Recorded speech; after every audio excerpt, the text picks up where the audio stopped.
Good morning, ladies and gentlemen. Welcome to the All American Savage Show podcast. I am your host, John Burke. This is my beautiful bearded husband, Josh. Oh, You're so thank beautiful, you. Josh. Please keep it Oh coming. my God. Good morning, ladies and gentlemen. Thank you for joining us today, wherever you're tuning in from, whether you're be at home, on your way to work, you're at work, you're miserable, you hate your fucking job, you're a healthcare worker in New York that just got fired because you didn't want to get the jab. Thanks for listening. Thank you for being here and sharing the podcast. We had a wonderful two-day show, or two-show day yesterday. We had the morning podcast, which has already been uploaded, and then I had Ian Smith Fitness came on the show last night for a little evening time interview with yours. Tell you what, that shit is crazy. Oh, I'm telling you. And that podcast will be posted up soon as well. We have to download it and get it ready. But Jesus Christ, I didn't know some of the stuff he told me because I guess I didn't watch the story close enough. But when he basically talked about how the bank through the state seized like $140,000 straight out of his account, I'm like, what the fuck? That's like, insane. Holy shit. That is absolutely nuts. insane. I don't know why you would stay in New York. Yeah. Well, New Jersey, but still. Oh, New Jersey. Yeah. Well, I mean, it's just one of those. Well, he said they bought the gym 8 months prior to the shutdowns, and they said he shut down for like a month or two, and they said we're going to stop. We're fighting this, and then they've basically, like he even said, they've used 75% of their legal resources at state level to go after him in his gym. Like 75% of the legal counsel people they have been put on this case. You're making waves when they like take all these lawyers and forget the rapists, forget the murderers, forget all that shit. Let's focus on this guy in his gym. Like that's the pinnacle of our day. That's what we're gonna focus on. Like that's how bad it is over there. Like Jesus Christ, I can't believe that. I mean, I totally can. This is where we're at now. Like Every day, I feel like we're a step closer to violence. I feel like we're a step closer to violence. Like there's like a little. I don't know what it's going to be, but something's going to set it off. Something is going to set it off. You mean like the government going into your bank account and sweeping it? Yeah. Or like even in the Twitch chat, thank you, we're talking about Biden. And this is a real thing. I didn't know it was, but King Cato in chat, he makes a good point. He said Biden wants IRS to track all bank transactions $600 or more. Yeah. That's spying. Oh, yeah. That's fucking spying. That's nuts to me. It's incredible. And yeah. I mean, like, this is where we're at. What's going on? I don't know what's happening. I feel like I'm living in an Orwellian tragedy. This is nuts. Oh, good morning, ladies and gentlemen. I want to start this new series in the show where we start every show out with This Day in History. We're going to get like some sound bits for that to make it sound spicy for show production quality. We do this for you. We do this for you, the people. Take back your city. Bane was right. Bane had it right. Fuck Batman. I'm with Bane now. I've never seen it. What? Sorry, I'm a Michael Keaton guy. Get the fuck. You've seen none of them. No. Christian Bale did an amazing job with Batman. He did an amazing job. No. Keaton, Apologies doesn't cut it. You were a fan of the Batman that had no mobility in his neck. Like, how realistic was that? Like, come on. You haven't seen any of the Christian Bale Michael Keaton? Come on. Oh, man, I'm not denying Michael Keaton was good or wasn't good. I mean, he clearly was. Like, wasn't he like the first motion picture? Because Adam West did the TV show. Right. And I think, wasn't Michael Keaton the first actual Batman movie? Yeah. Yeah. And props to him for that. It was good. But you got to see. He put it on the map. I think Batman itself put it the on the map. movie series. No, I disagree. I think the Dark Knight series. It's your choice. Well, I just think you're clinging to the little bit of freedom that we have left. Yeah, I think you're just fucking stupid. So there. Oh my God. Somebody said sounds like Burke is about to divorce his handsome bearded husband. That's it. That did it. Fuck Josh. This just in, Burke looking for a new show producer and co-host to his podcast because he doesn't like Christian Bale's version of Batman.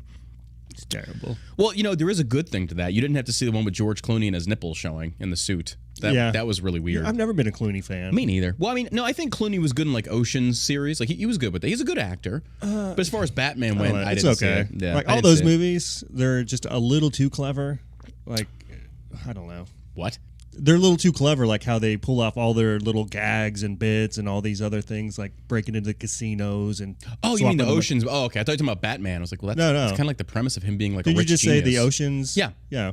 I didn't know you were deflecting back or you were going back to George Clooney. I'm just not a big Clooney fan. I don't know. I wasn't a huge Val Kilmer fan for Batman. I wasn't a George Clooney fan, but I think Christian Bale did an amazing I forgot job. that Val Kilmer was Batman. How many Batmans have there been? Like, There's been a few. 35? No, Like- this isn't Fast and Furious. And they all fucking suck. We're doing it for family. We're family here. Shut up, Vin Diesel. Just shut up. Stop. Geez. It's dead. It's It another ended weird with Paul thing. Walker, man. I'm not gonna lie. Once Paul Walker was out, it just like let it go. Let the series die. Let the franchise fucking die. It had its day. Like, we're racing for pink slips, part 11. Something new. A new car. A new rebel. Family. Okay. All right. No, somebody had made a really good point years ago, and I never forgot it. It said, to play a successful Batman means to play a believable Bruce Wayne. Meaning anyone can play Batman. All you have to do is put on the mask and do your voice like this. Can't even trust it. I'm not wearing hockey pants. That's not how Michael Keaton did it, though. But Michael Keaton also didn't play a very good Bruce Wayne, because according to the comic book series, Bruce Wayne was a playboy. He intentionally created this fake persona of being an idiot, a rich playboy, so that nobody suspected him of being the genius Batman. But Michael Keaton was he was kind of like I'm alone in my darkness. I cut myself to feel alive. I'm Batman. I don't think Keaton did a good job portraying Bruce Wayne, but that's also before people really took an interest in the comic book series. I don't know why the fuck we're talking about this, but whatevs. It's part of like the randomness of the show. Unpopular opinion, Ben Affleck was a good Bruce Wayne.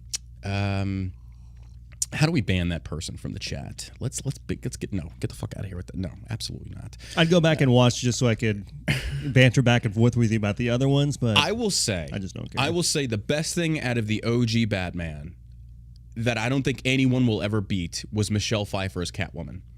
I think Anne Hathaway was a horrible Catwoman. It just looked way too, I don't know. Michelle Pfeiffer had the exotic look, the seductive way about her. She was gorgeous, and then in a tight leather suit with a whip. It's like, oh yeah, beat me, mama. It just beat me. Now hard. that's a whip. Maybe that's the one the Border Patrol agent should have been Yeah, using instead of the fucking horse reins, which they weren't even using. Like, I don't know. That's a whip. I'm gonna use it. I'm gonna meme that later. there Good you go. job. That's a great idea. There you go. All's forgiven. This day in history, September 29th, 1941, Babi Yar massacre begins. The Babi Yar massacre of nearly 34,000 Jewish men, women, and children begins on the outskirts of Kyiv in the Nazi-occupied Ukraine. Wow, what a depressing way to start the story or the show. But hey, history is history. The German army took Kyiv on September 19th, and special SS squads prepared to carry out Nazi leader Adolf Hitler's orders to exterminate all Jews and Soviet officials found there. It's almost like they were saying, like, hey, we're just following the orders of the Führer. We can't be blamed for this. We're just following the orders. Oh, little Jew, come out, little Jew. Are you vaccinated? Where's your paperwork? Pow! No different. No different. Same thing on the left right now with those that are pro-forced mandated vaccinations, your brown shirts. And you know, and that's one of those cases that you can accurately describe somebody in that manner to where it's like, oh my God, all Trump supporters are fascists. It's like, actually, you don't even know what a fascist is if that's what you're saying. But then you actually see big tech in bed with big tech in bed with the government using fascist methods to silence any opposing opposition to the science. So it's like, it's funny that how the left continues to describe and depict the right is exactly what they are. So you guys are racist, but easy, black guy. I'm going to speak for you because you're too stupid to speak for yourself. You're not really black unless you vote for me. And then Chelsea Handler, we talked about. Like, yeah, you think we'd all be able to agree on freedom of speech? No, that's the thing. Yeah, like, you think we're that, not. that would be the number one thing? There are a lot of people on the left that don't want freedom of speech. They don't want it. They and that's want how it to they where worked in the hate speech. Like, how can we stop people from freedom of speech, saying whatever they want? Well, let's call it hate speech. Yeah, 100%. Yeah. There's no such thing as hate speech. It's just speech. It's just speech. It's just speech. It's speech and speech you don't like. 100%. Between 1941 and 1943, thousands more Jews, Soviet officials, and Russian prisoners of war were executed at the Babi Yar ravine in a similar manner. As the German armies retreated from the USSR, the Nazis attempted to hide evidence of the massacre by exhuming the bodies and burning them in large piers. Numerous eyewitnesses and other evidence, however, attest to the atrocities at Babi Yar, which became a symbol of Jewish suffering in the Holocaust. And that's going to be to those people like, the Holocaust never happened. Too bad it didn't happen to you for being such a fucking moron. Like, I'm just an asshole. I'm just going to say the stuff that just comes to my mind. Ouch. It's like the same people that like deny the deaths of so many innocent, like, well, you kind of deserve to have to happen to you because you're just an idiot. I was thinking today, I was like, man, I kind of wish that there would be like some kind of protocol to where if you have to take like a mandatory IQ test in America, and if you fail it, then you don't get to have children. Okay, I'm listening. It goes against everything freedom and I believe, but like for a brief second, I'm like, all right, okay. Who would that affect more so? Because there's a lot of stupid people on both sides. I'm like, I'm not even going to deny that. There's a lot of stupid Republicans that are like, I don't know. Like, would that necessarily be a bad thing? Like, I would. And it would be the most simplistic IQ test imaginable. Like, what color is the sky? And then liberals would be like, oh, it's red because Trump said it's blue. Boom, no more kids. Thank God. I'll tell you what, we don't I need would your be in breeding. favor of. Instead of taxpayer-funded abortion, like taxpayer-funded sterilizations and oh my dying God, we're tubes. totally kidding. We are totally kidding. I know that we just read Bobby R. We are totally joking. This is a fucking joke. I can already see the chats like, oh my God, you're doing what Hitler's doing. It's a fucking joke. In this day and age, like you had to be really careful about even joking. Oh, that's not funny. Everything is fucking funny. Everything is funny. You just don't want to laugh because you're so scared of what everybody might think. Oh my God, you laughed at a racist joke? Yeah, because they're fucking funny, regardless of which color it goes after. You know, I'm to the point now where it's like we got to stop pretending that certain things are not fucking funny because they are. Mm-hmm. Like all the great comedians, like you look at for Dave Chappelle, he did fucking whiteface and it was hilarious. It was great.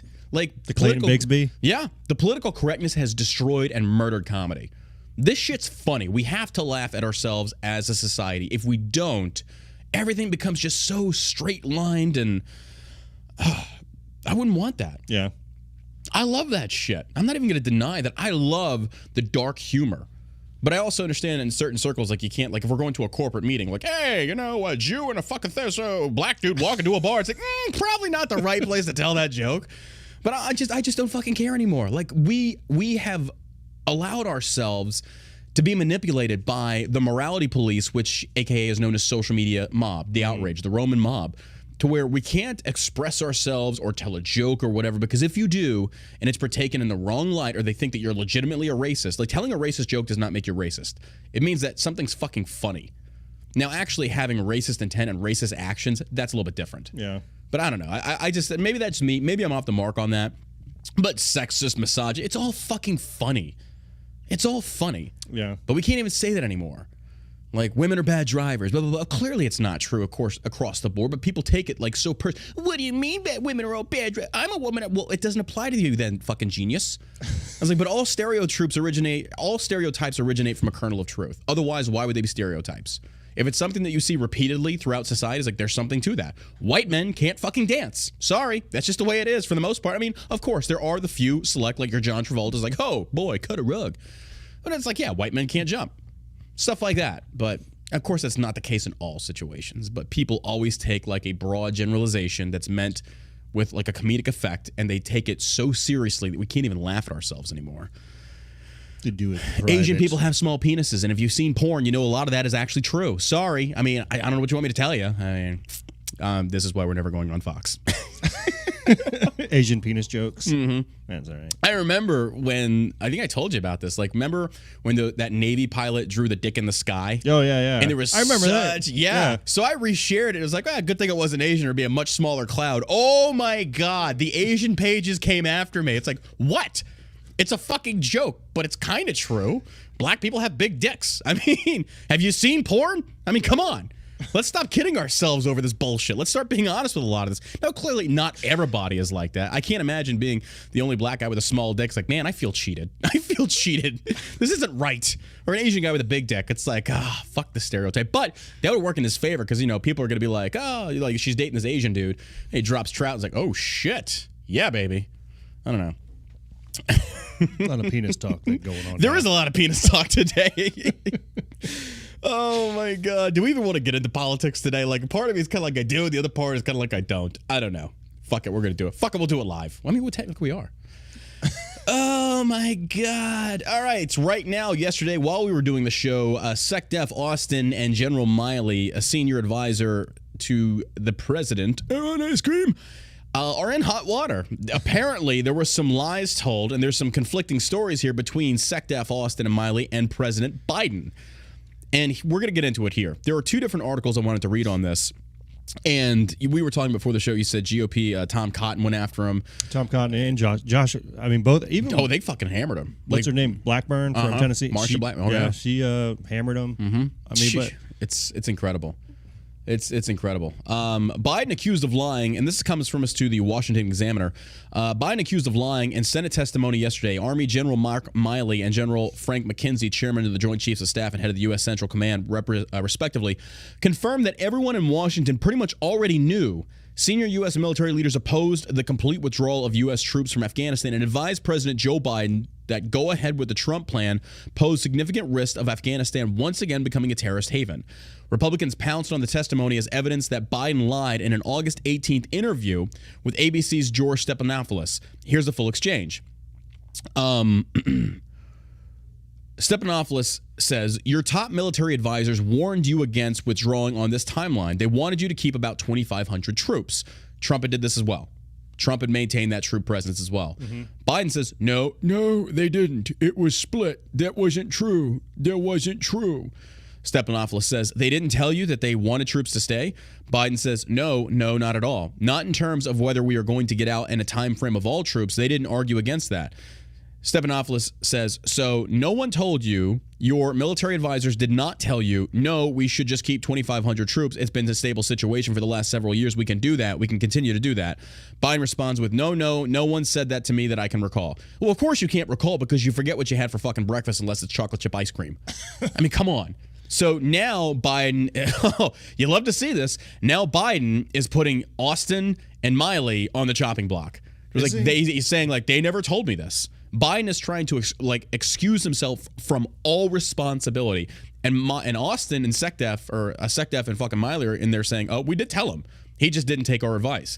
There were a few talking points they made that I actually agreed with him upon. It's like, all he can do, like Tom Cotton was going after Austin and the rest of them, and saying you need to resign. But it's like Milley saying, "Why should I resign when I gave the advice to the president and the president didn't take it?" Well, Milley also, I think, should resign for other reasons as well, like with his right rage and all that other bullshit. Mm-hmm. But something like that, I agree with him on. All you can do is advise the president. If the president does not take the advice, why should you resign? Because that's no fault of your own. You advise them.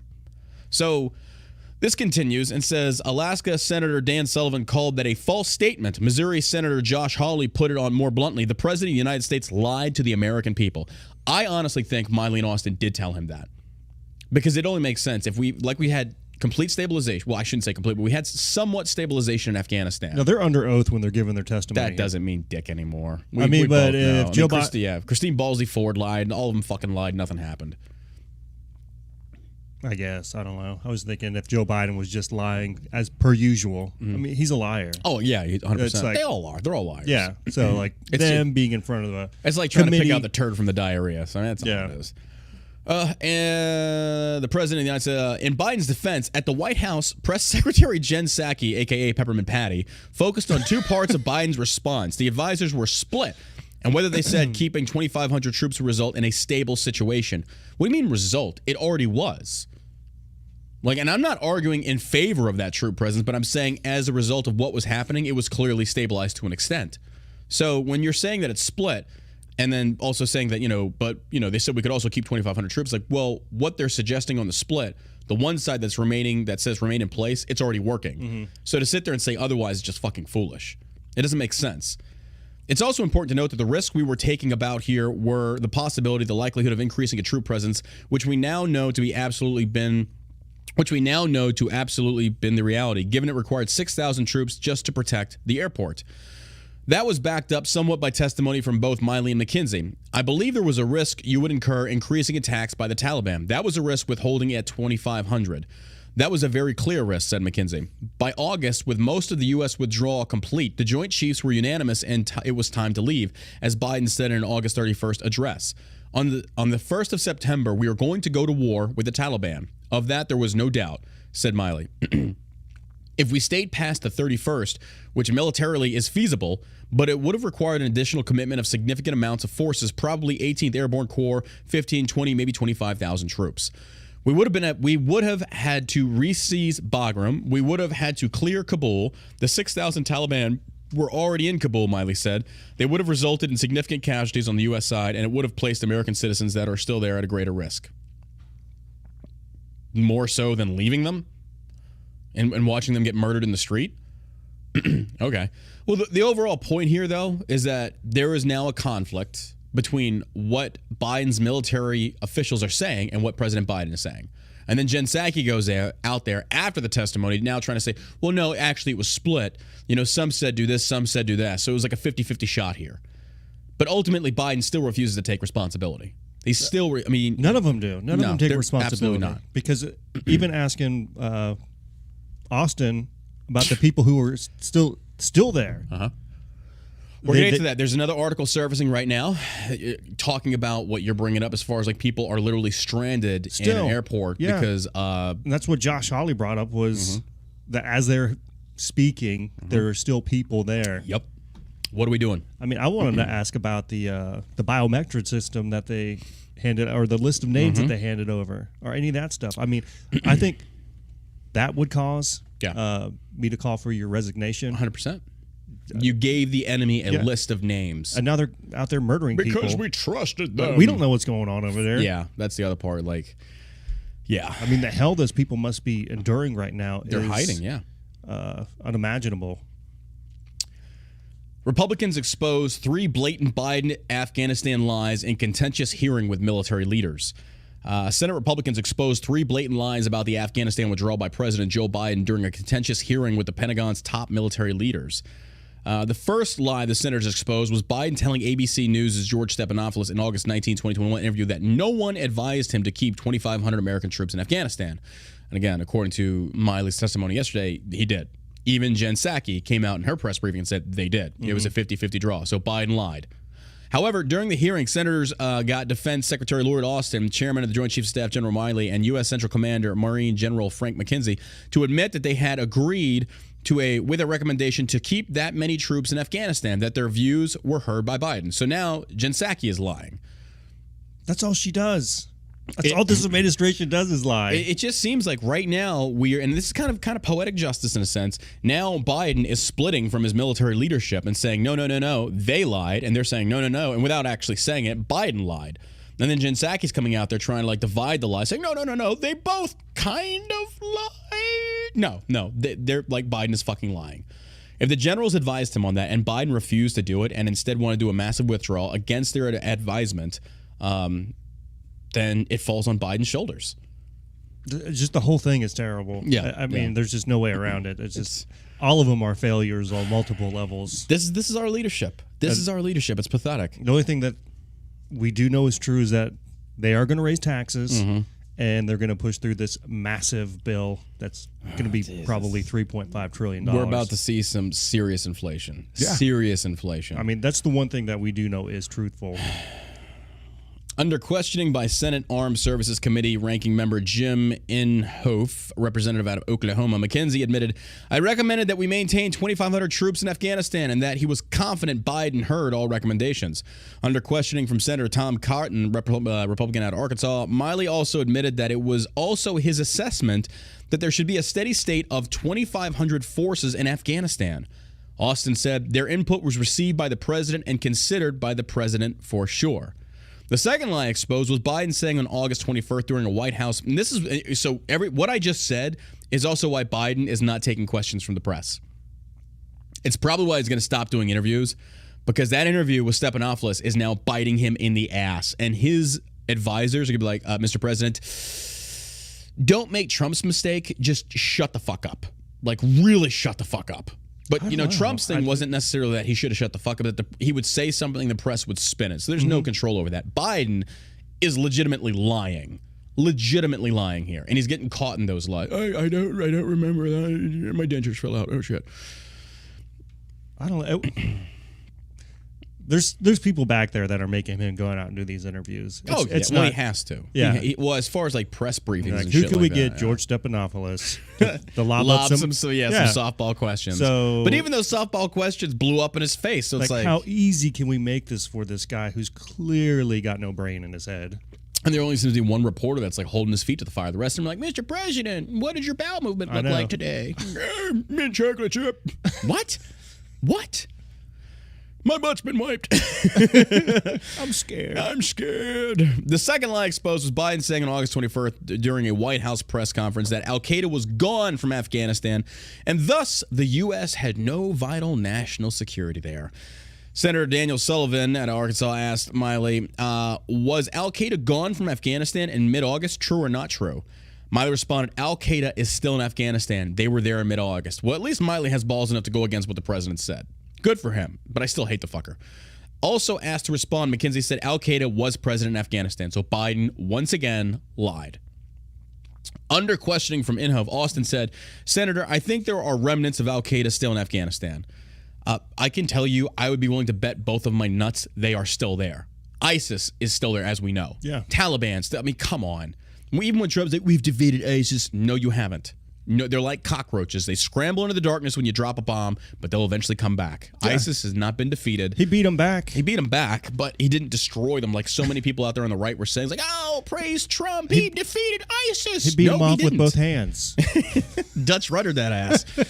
Oh, my God. Senate Republican, okay, lie number 3. President Biden promises to leave troops until all Americans are evacuated. It's not funny, but it's funny that how, like, willingly this fucking dog-faced pony soldier can lie. Senate Republicans also forced the defense leaders to admit that Biden's vow to keep U.S. troops in Afghanistan until all Americans were out was also a lie. Inhofe noted that Biden had also told Stephanopoulos, if there's American citizens left, we're going to stay to get them out. But U.S. troops left with Americans still there. And guess what? They are still there. This didn't happen. President Biden's decision resulted in all troops leaving, but the American citizens are still trying to get out. How many American citizens, in your opinion, are still there? Inhofe asked Austin. Austin deferred an answer to the State Department for definitive numbers. Milley also deferred to the State Department. Of course, I don't have those numbers on me, so I'm going to have to ask somebody else. So why wouldn't you have those numbers on you? You probably should know those fucking numbers, right? Like, Here's the other part that I don't understand. If in the military, part of your ethos is you leave no man behind, that includes fellow Americans. You don't leave them behind. Those are your people. Yeah. So when you've got people like Milley and Austin, it's like, I don't know those numbers off the top of my head. You probably should. Them's your people. You left them, or the president left them. I would know those. Like, Mr. President, every fucking day be in that office, like, Mr. President, we've got 2,000 Americans still there. Fuck COVID. Fuck the tax spending. That should be the priority. Once that's done, then we can move on to you fucking up the rest of the country. But until this is unfucked, this should be the priority, and it's not. No. And it's not.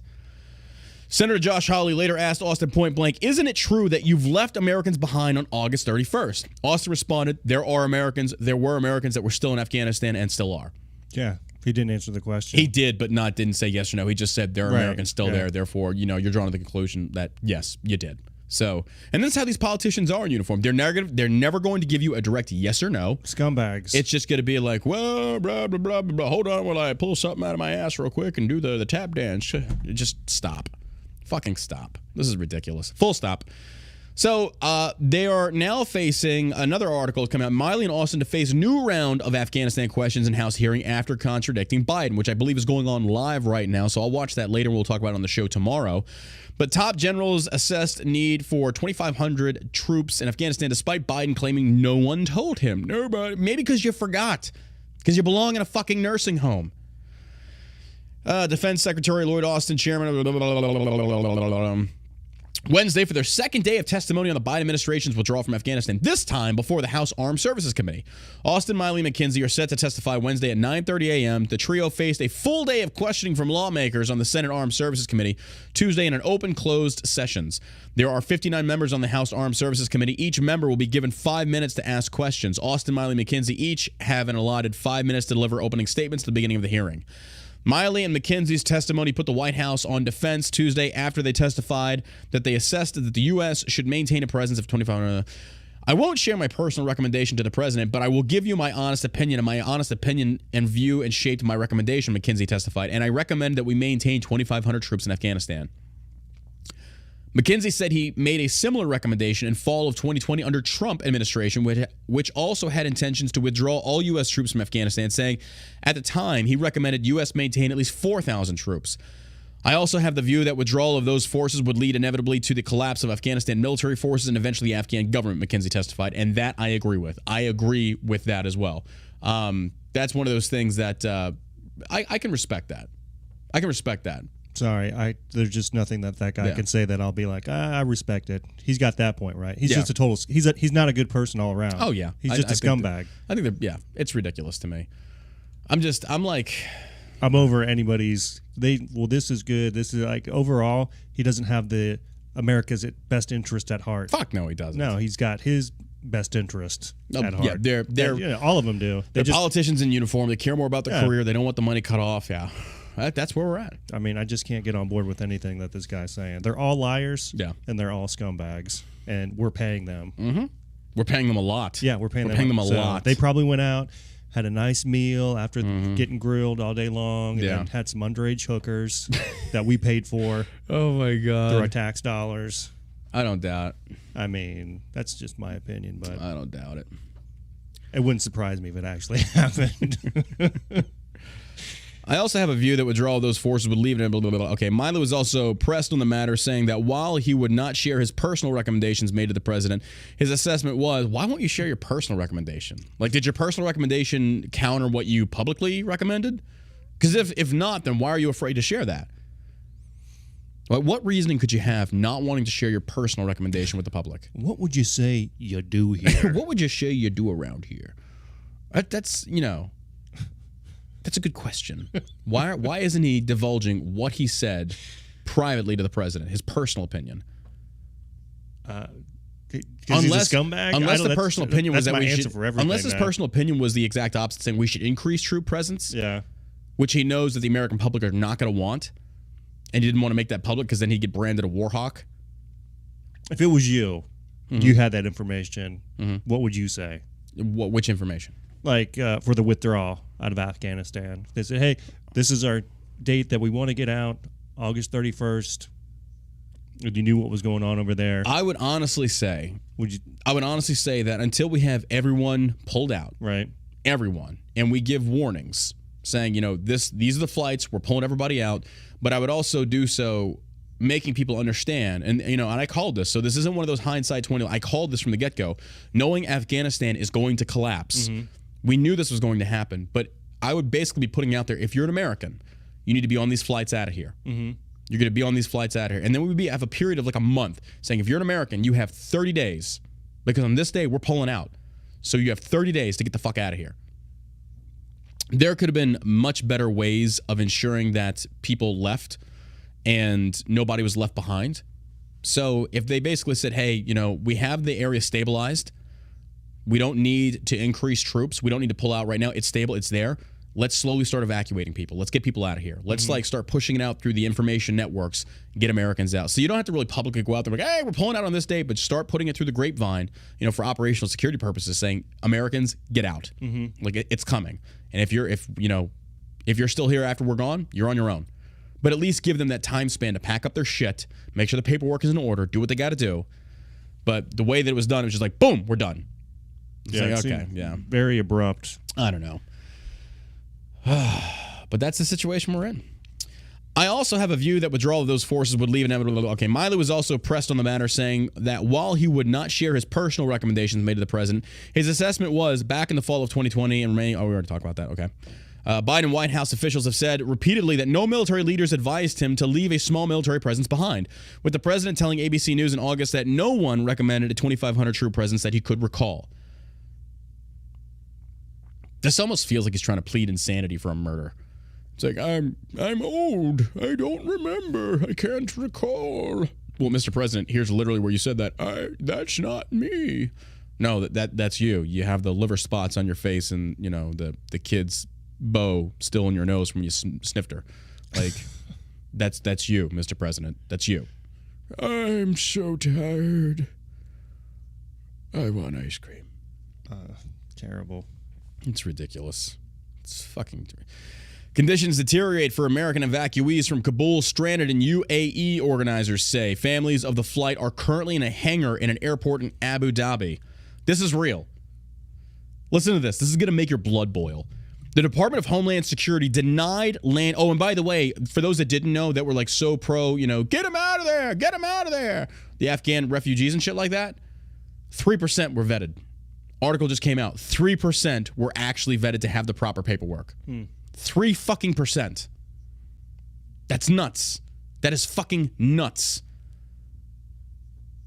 3% of what, and this is the thing, we're getting conflicting reports again, of some saying it was 60,000 people we pulled out to 150,000 people we pulled out. 3% of either number from what they're saying were actually vetted with proper paperwork. The rest of it was like, you look good. Come on over. You look safe. Are you a terrorist? No? Come on in. Let's do this. It works. Yeah, it's what happens when you rush. Yeah, exactly. Just the conditions they created escalated and only snowballed into creating more fucking mistakes. You put yourself under a time crunch. They will not allow... the Department of Homeland Security denied landing rights in the U.S. for a charter flight carrying more than 100 Americans and green card holders from Afghanistan, according to organizers of the evacuation effort. They will not allow a charter on an international flight into a U.S. port of entry, Brian Stern, a founder of the nonprofit group Project Dynamo, told Reuters of Customs and Border Protection. The evacuation on Tuesday was part of a multi-group effort to protect Dynamo, the Human First Coalition, and the Shadow Warriors Project to bring Americans home. Families are currently being held in a hangar at an airport in Abu Dhabi, according to organizers of the evacuation. The conditions are poor, Fox News has learned. With limited food and water, no shower options, poor bathrooms, and restricted movement due to them being on an airfield, organizers say. Families are sleeping on tile floors and hard plastic chairs with limited access to potable water. These are Americans. These are fucking Americans that private businesses, that charities and nonprofit went over there and got them. They did the government's job for them, which almost seems to be like that's the best way to do it. So it's like, let's outsource it to free market and privatize, stuff like that. Because they do such a damn good job of it because the government, everything they touch, they fuck up. Because they actually care about people? They actually give a shit. There's pictures right now. You can get this on Fox News. It's there. We have an immediate and urgent need for food and diapers in the airport. There are no stores in the hangar where they are. I've spent all night on the phone trying to get supplies to them, and I can't, Jen Wilson of Project Dynamo said. Stern said the initial plan was to move the passengers to a different charter jet in the United Arab Emirates, which Customs and Border Protection cleared to ultimately land at John F. Kennedy International Airport in New York. That plan then changed to landing at Dulles Airport in Virginia before the flight was ultimately denied any landing rights in the U.S. Jesus Christ. Among those on board are 28 Americans, 83 green card holders, and 6 people with U.S. special immigrant visas, including 59 children, Reuters said. Organizers now have the option of using a plane from Egypt to fly them from Abu Dhabi to Cairo, where they can refuel.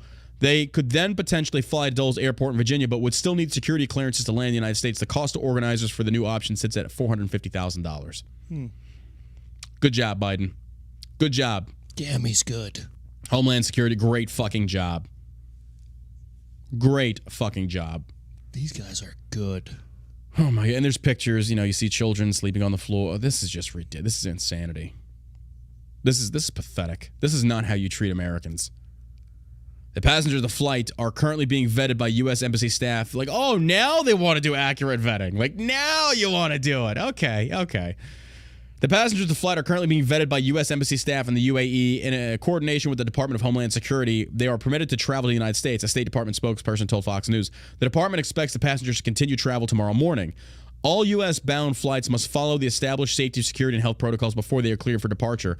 This process requires flight manifests to be verified before departure to the U.S. to ensure all passengers are screened appropriately, a DHS spokesperson also told Fox. I have a big, beautiful, giant, humongous Boeing 787 that I can see parked in front of us, Stern told Reuters. I have a crew. I have food. The State Department established a team to coordinate across government agencies with the advocacy groups, nonprofits, and other evacuations, which is working closely with the Department of Defense, State Department spokesperson told Fox News. Another charter jet carrying Americans and lawful permanent residents previously lifted off out of Afghanistan earlier this month after the U.S. withdrew from the country in late August. The White House noted at the time the Taliban was cooperative with the effort. The Taliban also facilitated the departure of the aircraft this week, according to the organizers of the effort. Well, that's new, but okay. Interesting on that. But even still, like, the fact that they just suspended that plane for so fucking long is ridiculous. Oh, my God. What a day. I am so ashamed of this administration. I am so ashamed. America has lost so much face on the international stage. It's a shame. Like, world leaders don't even respect us anymore. Like, I remember when the British were basically saying, yeah, we're not doing anything with you guys with the Biden administration because you kind of, I don't know, turn your backs on your allies and you leave your own people there. Like, that's yeah. Del Rio residents respond to viral Border Patrol images taken near their community. I called this yesterday. Border Patrol received support from Del Rio residents who spoke with Fox News. It's kind of interesting how the people that actually live there have something different to say than what MSM is saying. And these are all Hispanic people I see in this picture. So clearly, if they feel like, Border Patrol is being racist towards Hispanic illegal immigrants and Haitian stuff like that, they would be the ones to say it. But I guess these Hispanics, according to people on the left, for the most part, are they themselves racist. Locals in Del Rio, Texas, who spoke with Fox News overwhelmingly supported Border Patrol despite recent viral images from their community that sparked criticism and an internal investigation. It brought me to tears, one long-term resident said. These men are giving their lives, leaving their families to come here and secure us. I'm personally very thankful. The resident's wife added, we've been here for 54 years. I've watched then there was a multitude of people coming, their kindness to them. Images of Border Patrol agents on horseback catching Haitian immigrants or migrants in Del Rio recently went viral. The agents were falsely accused of whipping the migrants. We backed them completely, the woman said. They say don't lie about them. Please don't lie about it. Or we say don't lie about them. Please don't lie about them. Diane, who lives right on the border, told Fox News, Border Patrol are phenomenal. In response to the photos, President Biden said it was horrible, outrageous, and that these people would pay. Horse patrols were temporarily suspended while the Department of Homeland Security investigated the incident. White House Press Secretary Peppermint Patty was asked Monday whether new information released contrasting the narrative that migrants were being whipped and changed anything. Psaki replied, I don't think anyone could look at those photos and think that was an appropriate action. What? What photos? Of the dude reaching out to grab the motherfucker with the rein flaring out to the side that he has literally no hand on? Therefore, how does a whip without a hand whipping it? You got to whip it good. You got to whip it into shape. That's going to be the intro song for tomorrow's podcast. Whip it into shape. Shape it up. It's not too late to whip it. Whip it good. Keep going. Why did I think about that for today's show? I should have done that as the intro. Some people were like, you should get like a dedicated song. We use Hell March. I love Hell March. But there's sometimes it's like we got to change the status quo because some of these things are just too funny not to play. Again, reiterating the point, why we will never be on Fox, much less CNN. But many in Del Rio who spoke with Fox News felt the Border Patrol agents were doing their job and that the picture portrayed a different story. At first, I thought, oh my God, what are they doing? One resident told Fox News. Actually, when I saw the whole video, I saw it wasn't intentional. They were just doing their job. Another resident said they are doing their best. In contrast, one man told Fox News the picture seemed inhumane and said it seemed as if the Border Patrol agents were chasing people like sheep. Well, you are. They scatter. Do you think they herd like cattle? Like, do you think when a cop walks up to a group that's doing something illegal, they just stay in one herd and they're like, okay, come on back to jail now. And they just go along? They fucking scatter. So you got to chase them down like fucking sheep. Like, who are these people? Who are these morons up in these? The people that are calling the shots have never sweat. They have never bled. They've never had dirt under their fingernails. They don't know anything about what it means to have an actual, real physical job. So when they say you're doing it wrong, oh, really? Tell me more. With your experience at the border, tell me, the border that you refuse to go to, that you don't want to go investigate yourself. Mm-hmm. I don't know. The actions of this administration just leads me to believe that they're actively trying to destroy America. I think if the majority of Americans look at it in that capacity, then there is going to be violence. What other conclusion can you draw from they're just stupid. That's the only other, I'm trying to give a lot of people the benefit of the doubt because I don't want to believe that they actually hate America. Now, Joe Biden, I believe, is stupid. Yeah. Okay? He's not there mentally. Yeah. I think anybody could draw that conclusion. Yeah. But the people who are running the whole administration, not all of them are stupid people. They think we're stupid. They're and they keep pushing us and keep pushing us. Yeah. But, I mean, raising taxes and getting people murdered over in Afghanistan. It's nuts. Just opening the border up. Like, what else would you do to destroy a country? Shutting the economy down. They're destroying our foreign relations. They're destroying our relationships with our allies. Making it so employers can't get people to take a job because they get more money. We will never staying at home. Yeah, we will never enforce the vaccine here. Never going to happen. I mean, what else would you do to just? They've got it down. They know what they're doing. Yeah, and they're liars. They're professional liars. Professional liars, and they hate America. The Marine Corps General, or Lieutenant Colonel, excuse me, I forget his name. So for those that don't know, there was a Marine Corps Lieutenant Colonel, I think it was, that vocally came out against the Biden administration, who was active duty, by the way. And again, this is against regulation. You are not allowed to do this. And there's good reason for it, because if you do, then you're going to have anarchy on your hands within your military. Your military has to operate with standard protocol, with standard regulations. So when this lieutenant colonel did it, I was like, okay, he's violating regulations. He is going to be drawn up. He will be court-martialed. He will be kicked out of the military.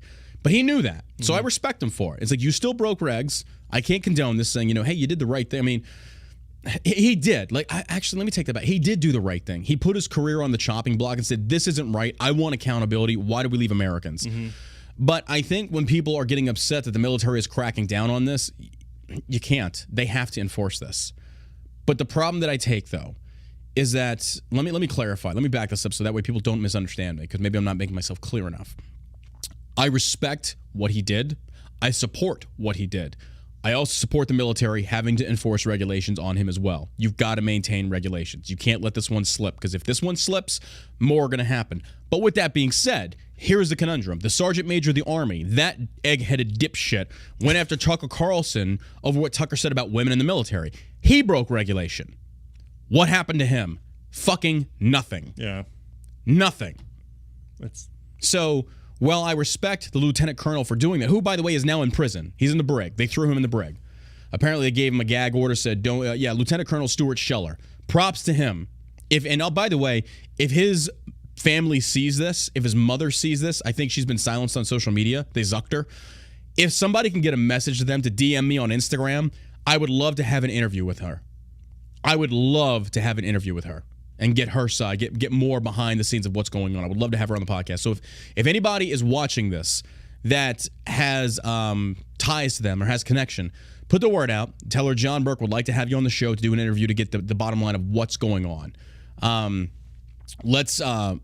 yeah, that's a good point. Somebody said that if Lieutenant Colonel Scheller questioned Trump, he'd be a media darling overnight. They'd love him. 100%. Yeah, I agree with you. I 100% agree with you. But that's exactly what happened to the whistleblower. You said the whistleblower's name? Yeah. Boom. What was that one dude that Vindman? Who was the guy that testified before Congress and went after Trump? He was still active duty. I thought that's Vindman, right? Yeah, but at the same time, though, he was there to testify. So he had to answer questions versus you just come out and break protocol and break regulations. So there was a little bit of a difference there. But it was kind of funny because that dude was just a fat little piece of shit. But Medal of Honor recipient, I forget what his name was. He was the Ranger that lost his hand when he was throwing back an enemy grenade. He came on Fox and Friends and said, oh, yeah, that guy in Ranger School was a chow thief, meaning he stole other people's chow. Like, he's a piece of shit. Because, like, if you're willing to steal from your fellow brother, like their food and shit, like, you're a trash human being and an even shittier soldier. And this guy's an officer. So, like, yeah, I remember him when he was back in Ranger School. He was a chow thief. It's like, wow. Not a lot's changed. Not a lot. Because he's still fat. I mean, I don't know. Vindman, yes, thank you. People in the chat. Vindman was a whistleblower, yeah. Supposedly. But was it Vindman? Was he the fat one with glasses? He wasn't. There's another one who's a whistleblower that... I don't want to get the wrong guy identified here. Now, Vindman was a total dipshit anyway, because he came out and said some other stuff. I can't remember quite what it was. Maybe it was him. I don't know. It was like a few years ago. But there was another guy who you couldn't even say his name. Okay. Or you would be banished off of every social media platform. Oh, I forget who was that. Yeah, I can't remember what his name was. It was Vindman. Okay, people are saying it was Vindman. Thank God we have the chat. The chat is like our... Did he blow the whistle? Or there was somebody else that... There was somebody else that you couldn't say their name. I can't remember who it was. But I know Vindman was part of that, where he came out and was running his big fat mouth. Wow. But anyway, he's a douche. In contrast, one man told Fox News the pictures seemed inhumane and said it seemed like Border Patrol agents were chasing people like sheep. But Jose Carlos, a local business owner, told Fox News what they're doing is putting just images, and when you see the video, they're trying to get people not to cross back anymore. They do a very, very hard job. Carlos, who has friends and family in Border Patrol, said, I think they need to get a little bit more credit for what they do. 100%. I'd posted a video of what they were doing on my political Instagram account at Sergeant Savage 1776. It is 1, 2, 3, 4, 5, 6, 7, 8, 9, 10, 11, 12, 13, 14, 15, 16, 17, 18, 19. It is 20 posts back. Man, I post a lot. I do a lot for you people. I do a lot for y'all. And clearly in the images that I'm looking, or the video, you can clearly see Border Patrol is trying to Well, he's using his reins as a whip on his horse. I'm surprised PETA isn't shitting themselves over that. And he's not whipping it hard. But yes, they are trying to round them up and get them going in the same direction. That's what they have to do. Like, I don't know what else you expect them to do. So yeah, I'm not sure where the issues are here. Like, people are like, oh my God, they're treated like sheep. Yes, they are, as they should be. When did criminals start getting treated like fucking first-class citizens? That's nuts to me. Like, when did that happen? When did that become a thing? So, God bless Border Patrol. I'm to the point now where it's saying, federal Border Patrol, get rid of them, let the state take over. And that's not because I hate federal Border Patrol. It's simply so you don't put your jobs on the line, because no matter what you do, this White House will dime you out in a second. Yeah. Like, if you're listening in your Border Patrol, number one, thank you for what you do. But secondly, you need to look out for you and yours. Yeah. Don't think for a second the White House is going to have your back when an image gets doctored or taken at the wrong angle. And we talked about last show, drug cartels are now utilizing these migrants to come over there and get lethal or get mean with the Border Patrol to make them strike. And they're going to photograph it. They're going to use propaganda. They're going to use it against the White House. And they're going to use less restrictive Border Patrol measures, ultimately opening up the border even more. This is propaganda at its finest. This is a propaganda war. So I think if Greg Abbott were basically to say, hey, we're putting the National Guard down on the border, and we're going to utilize lethal force, whatever America thinks, we don't fucking care, because this is Texas. And if you don't like it, get the fuck out. That's how it has to be. It has to be that way. And now I think people are waking up to the just realities of what this is about and what you have to do to maintain a sovereign nation, a secure sovereign nation. And this is the problem that we face. We have political leaders, military leaders that don't have the balls to give the call and then defend it for once it's done. Go down there and start using lethal fucking force. You start dropping a few fucking bodies and saying, if you are not going to do this the right way and you try and cross into America illegally, you will be shot. You will be fucking shot. Don't come. Do it the right way. Because clearly they're not afraid. They get shot at down at the border anyway. There were Mexican people shooting. There were Mexicans on the Mexico side that were actually shooting. They even stopped like U.S. troops one time. Yep. So it's like, let's not sit here and pretend like we're like the best of fucking friends, because we're not. It's like the Wild West out there. It is. So it's like, stop being so goddamn nice and start dropping some fucking bodies. Like, oh my God, you're so violent. You have to be. Violence is the only answer in many of these cases, because clearly non-violent and non-lethal means don't work. You know why? Because here's a reason why right here. I can't even. I had the article that a murderer was just caught at the Border Patrol. He was from Guatemala. A convicted murderer got back in. This guy had a murder arrest. He was in jail. He got out, and he was from Guatemala, and then came back in. How do you get out for murder? Bro, that beats the fuck out of me. That beats the fuck out of me. And you remember the Muslim ban that Obama actually enacted that Trump got blamed for? This was the reasoning right here behind it, because a lot of these countries could not show any type of information regarding some of these migrants coming over, meaning like, oh, we don't have an arrest history on this guy. He's literally a nobody. We don't know. Well, then he's not coming in. Right. We don't know if that guy's a rapist. So that Muslim ban, it wasn't a Muslim ban. It was banning certain countries that were predominantly Muslim that had no way of like tracking a census session on your fucking citizens to come over. Yeah. So it's kind of like saying, like, if there's a few poison Skittles in the bowl, they ain't coming. But basically, they even isolated down to the point where if you don't have documentation on these individuals, then we're not going to allow immigration to come in. No, absolutely not. And that's how it should be. Absolutely. 100%. Jeez. But then people will change their minds once innocent people start dying. If another 9/11 happened, then maybe we should start taking into consideration. Like, America is very reactive instead of proactive. And then they want to start pointing fingers. Like, American citizens want to start pointing fingers at elected officials, saying, "Why didn't you do this?" Because you were against it. You came out in mass voices and volumes, said, "No, we need to have open border. We need this." Like, come on. Yeah. Oh my God, I'm just so over it. Border Patrol agents here it is. Border Patrol agents catch previously deported killer sneaking back into Texas. Rio Grande Valley sector Border Patrol agents arrested a migrant who had been convicted by a Florida court. I was wrong. I'm sorry. A Florida court for homicide. The convicted killer illegally re-entered the U.S. with a group of 5 other migrants. Did he say he was pregnant? If you're pregnant, then you can come on across the border with no questions asked. McAllen Station Border Patrol agents apprehended a group of 6 migrants who crossed the border on September 27th near Mission, Texas. During processing, the agents found one of the migrants, a Honduran, not Guatemalan, national, has a conviction from a Miami court for homicide.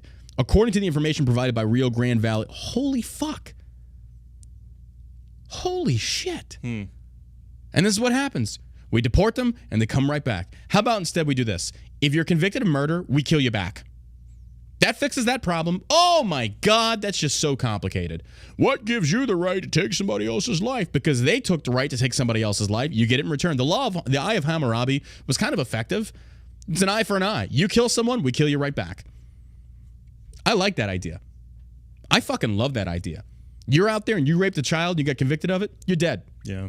Stop being so light on these fucking criminals, and then maybe you'll start seeing society start to square itself away. I'll take it a step further. These trans things that involve children, they should be locked up. They should be locked the fuck up.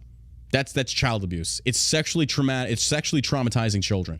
It's like the child drag queen stories. These unhinged lunatics should be locked up in an insane asylum. Yeah, that's for nuts. Anything sexual and children. Yeah, I agree. Yeah, 100%. Like if the school tried to come out and start trying to teach my kids about I'll hit you with one harder. Sexuality and all this other stuff. Let's hit you with one harder. Child beauty pageants needs to stop.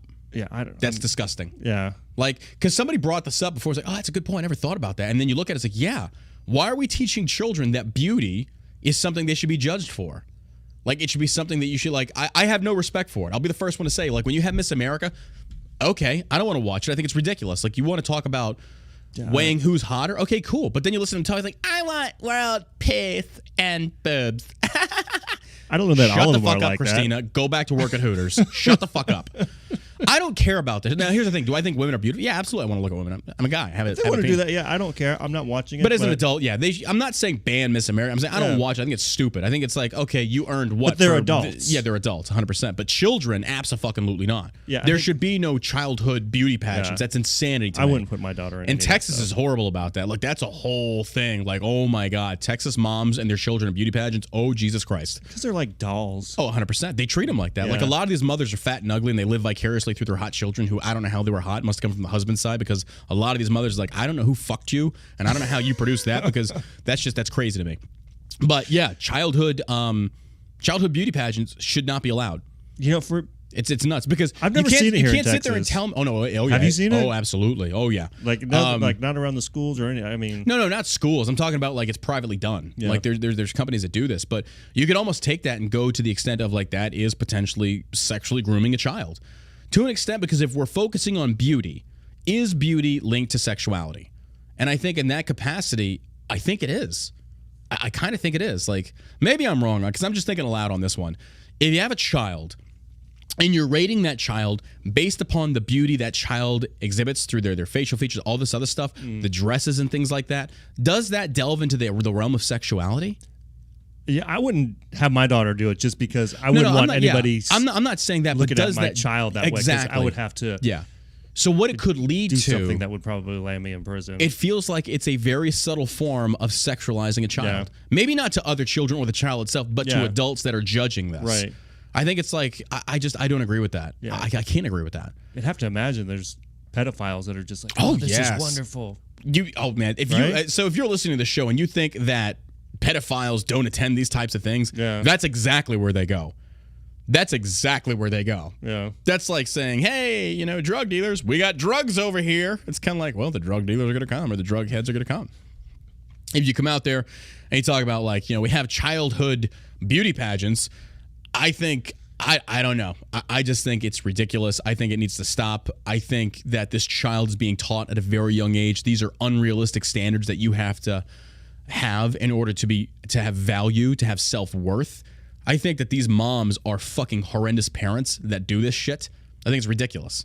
I think the fact that and I'm not saying that having your child participate in something that's competitive is a bad thing. That's a wonderful thing. Mm-hmm. Like, if you want your kid in sports, you want your kid in math and key club, all that stuff. But when it comes down to, and this is why I don't really have a lot of respect for models. I don't.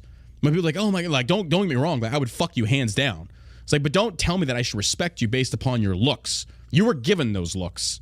You were born beautiful, unless you just have a really good plastic surgeon. I mean, but you have to keep it up a little bit. Well, yeah, you got to stay in shape. Yeah, but it's not something I'm going to say. Like, if you take a model and then you take an entrepreneur that's built something and say, I just don't, I'm sorry, I really don't respect that career very much. I don't.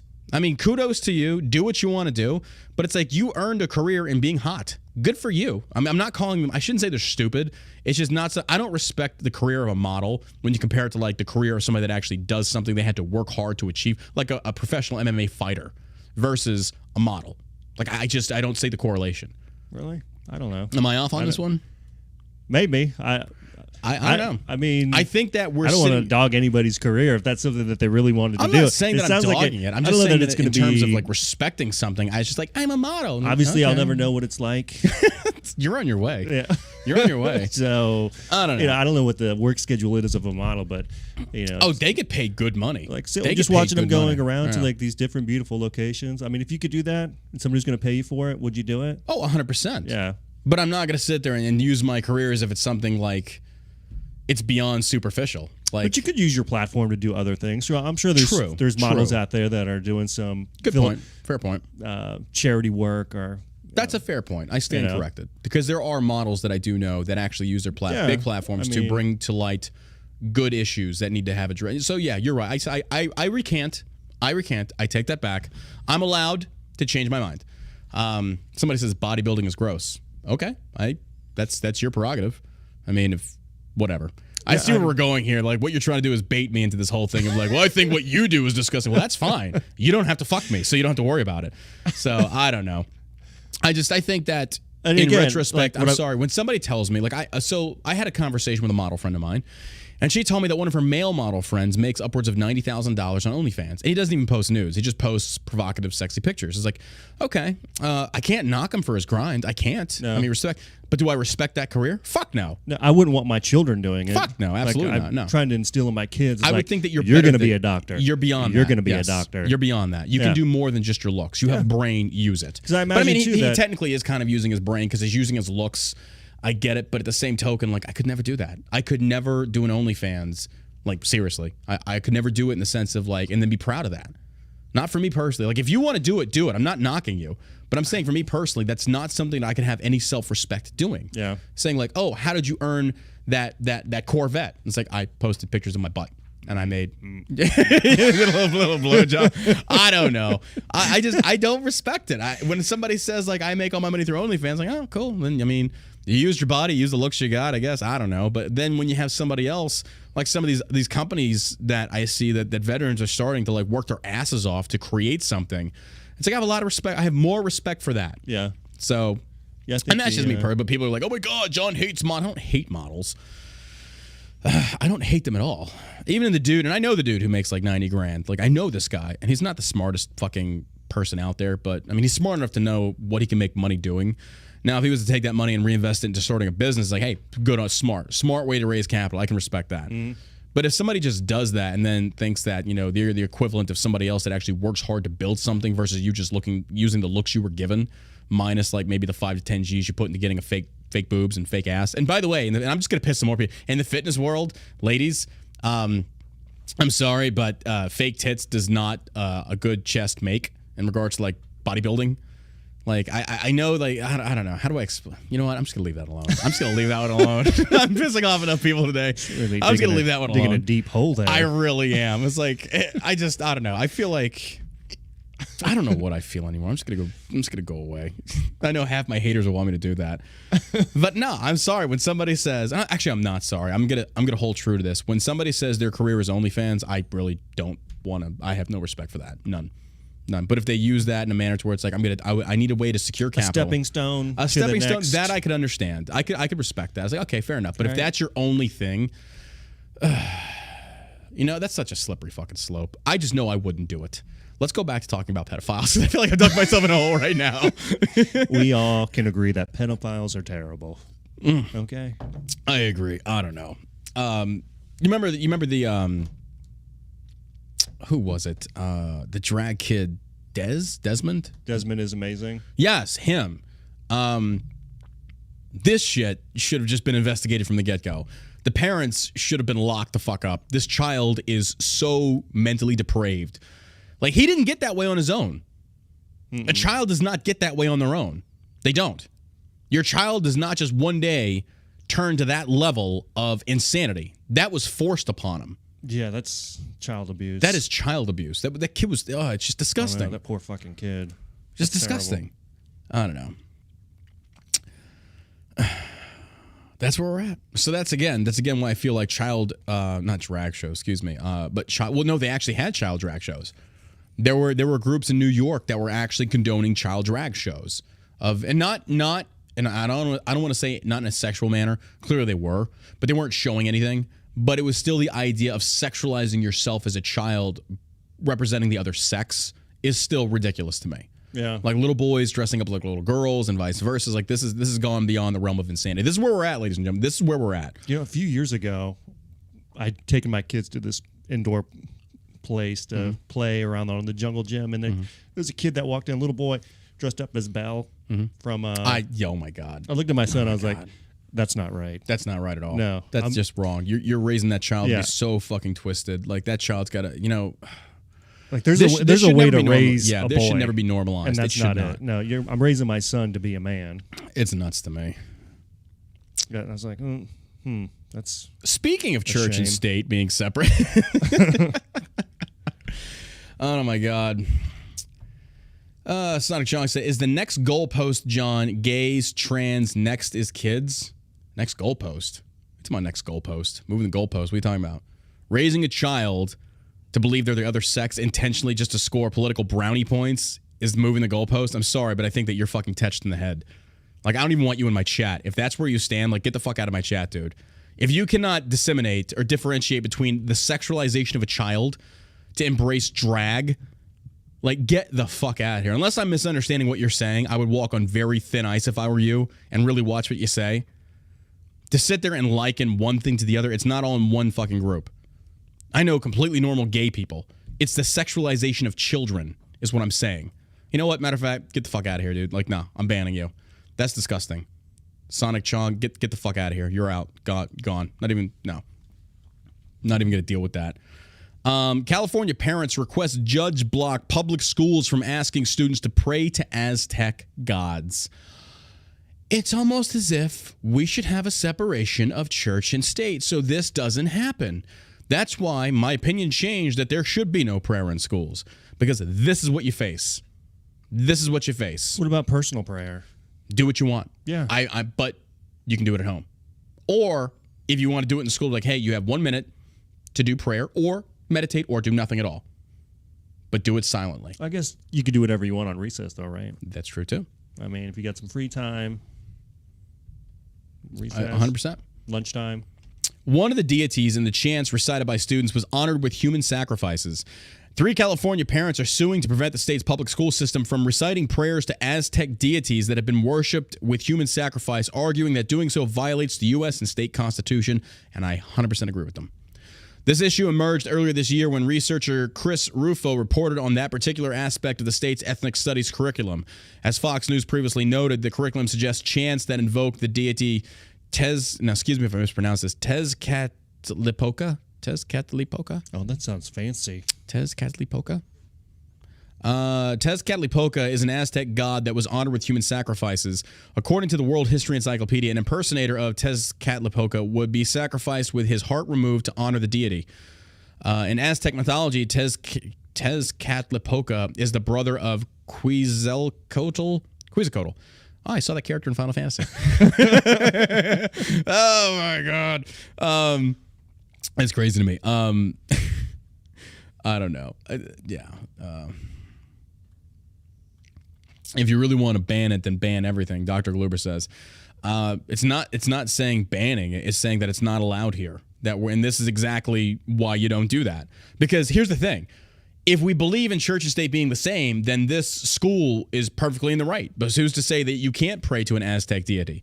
Who's to say that you can't pray to Muhammad? Who's to say that you can't pray to Christ? Or religion starts at the home or in church. Mm-hmm. School is there to train them for academia. And don't get me started on how we need to revamp the education system, because we're learning stupid shit that has no application in real life. Yeah, public schools for sure, 100%. Yes. Now, private institutions, that's different. You are choosing. You want to go to Aztec school? Yes, 100%. If you want to go to Catholic school, if you want to go to Christian school, if you want to do that, you have that option. Yep. It's there.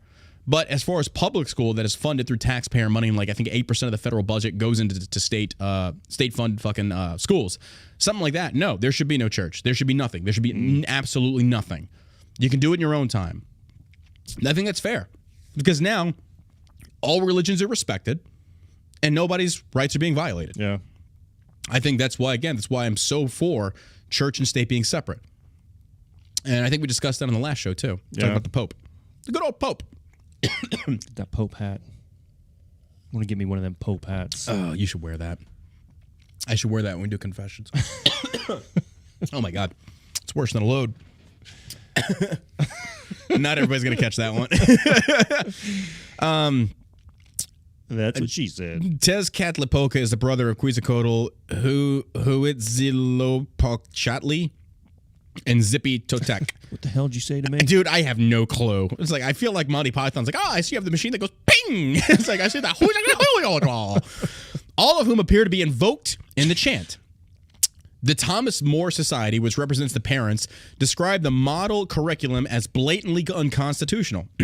Our clients are not opposed to having students learn about different cultures and religions, including the practices of the Aztecs, said Paul John, a partner at Lee Miranda, whatever.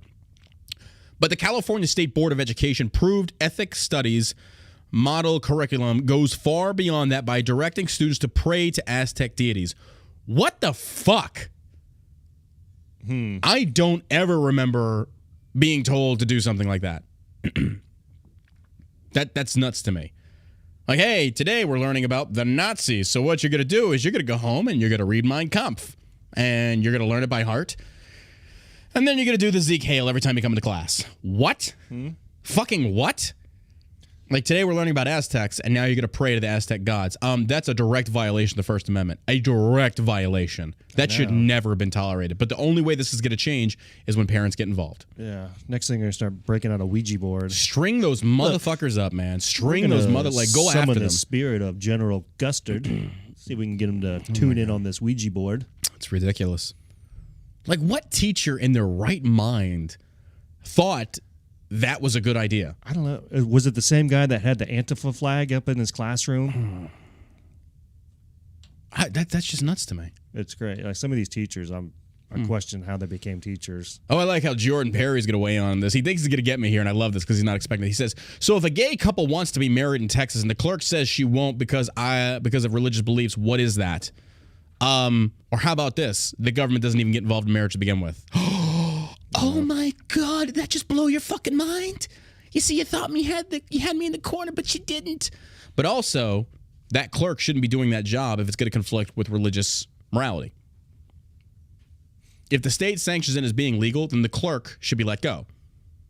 That clerk works for an organization where that's legal. If the clerk does not want to do it because it violates their constitutional rights or their religious beliefs, then they should be fired. Or just step aside and have somebody else do it. Or step aside and have somebody else do it, 100%. Yeah. There are ways around this. Right. There are definite ways around it. But I remember the one thing that people talked about, like the one clerk would not issue a marriage license to the gay couple that wanted. Here's the thing. I'm for gay people wanting to get married. You want to get married? Get married. I don't give a fuck. Yeah. But I don't even believe the government should be involved. That's all I want. I don't think the government should be involved. Yeah, I don't either. Like, if two people want to get married for religious or whatever reasons altogether, really think about this. I understand your point that you're trying to make, but really think about this. Why do we have to get governmental permission to get married? Does anybody actually really think about this? You got to get a license. Or we've become so accustomed to the regulations, the licensing, the need for this, the need for that. Fuck that. Now, if the taxes is the reason, and we've had this, if the taxes is the reason, then all you have to do is just tell the state, hey, I am now married, therefore my taxes reflect, and we are filing jointly. But to sit there and say that the government should give me permission to get married or permission to get a divorce, fuck you. Like, fuck you. That's nuts to me. Or I just don't get that. I just don't get that. Yeah, I think that could be revamped. 100%. Let's see. Marriage licenses were absolutely unknown prior to the arrival of the Middle Ages. You know, there are good points to be made that people say that, marriage is a religious ceremony and covenant to you, but to other people it's not. Now, a lot of marriages were founded in religious principles. I understand. I'm not arguing against that. I agree with you.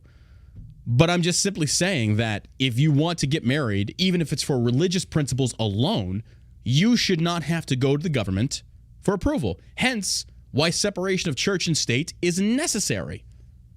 I don't agree with that. Like, I don't know. I think it's nuts to me that if I say, hey, I want to divorce this woman I'm with, that I have to wait for state approval. Yeah. Like in Texas, there's a 60-day cool down once you file. Other states, there's like a 6-month. One state, I think there's like a 1 year. Yeah, I think there's ways that things can be updated. 100%. To where, okay, if you want a marriage license, all right, I guess I could understand that to a point if you're filing taxes and that kind of stuff. So, but that's just one of those things. Like, if you're going to do it and you want to file it jointly, provide proof of marriage. Right. Which I'll just like, hey, go download this form and fill it out and make sure you submit that when you submit your taxes. Yeah. Other than that, go find you a pastor or whoever, a shaman or a fucking bald-headed, fat, overweight lesbian that's like, oh, we're gonna rub crystals on our nipples and boom, you're married. I think that's one of those things that you can do on your own. Yeah. But it's just the very concept of having to ask government permission is just beyond me. It's beyond me. Going back to the article. But the California State Board of Education's approved ethics studies model curriculum goes far beyond that by directing students to pray to Aztec deities. This portion of the ethnic studies model curriculum is not only offensive but blatantly unconstitutional. Both the California Board of Education and Department of Education are listed as defendants in the complaint. It seeks a temporary restraining order that would prevent defendants from authorizing, promoting, or permitting the use of Aztec prayers as the Ashe chant in California's public schools, and also requiring defendants to direct those under the authority not to use the Aztec prayer or Ashe chant in public schools. As part of the filing, Thomas More Society included a declaration from Dr. Alan Sandstrom, who serves as a professor of anthropology at Purdue University at Fort Wayne.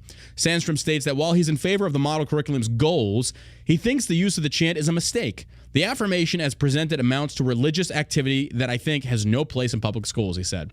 The State Department of Education did not respond to Fox News' request for comment, and the Board of Education declined to provide one.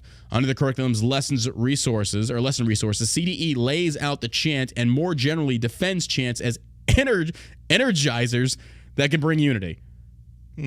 These people are demented. These people should be rounded up and put in a fucking camp. What do you mean, these people? These people. These insane people. It's insane to me. You think a chant that honors those that require human sacrifice, aka murder, brings people together? Jesus Christ. These people are unhinged. They are nuts. How? Like, what? What? Like, who in their right mind would think such an insane thought? That saying this prayer that, 100%, PS in chat says it's satanic. It 100% is satanic. This is nuts. Oh, yeah. It's an energizer that brings people together. A chant to a god that demanded murder. Okay. These people, oh my God, like I'm to the point now when if these parents got violent with these teachers, I would 100% support them. I'm to the point now where this stuff needs to be fought against like fucking hard. Like people are afraid to try shit like this. This is insanity to me. I'd say I'm about like 95% sure if these people showed up at these schools. Oh, 100%. And they got saying, in their face. Give me that motherfucker that's doing that. Bring him out here. And they would crawl back into their hole. 100%. These teachers should be brought to justice. Like this is insane. This is fucking insane. Parents should be going out there and finding these motherfuckers and whooping their asses. This is nuts.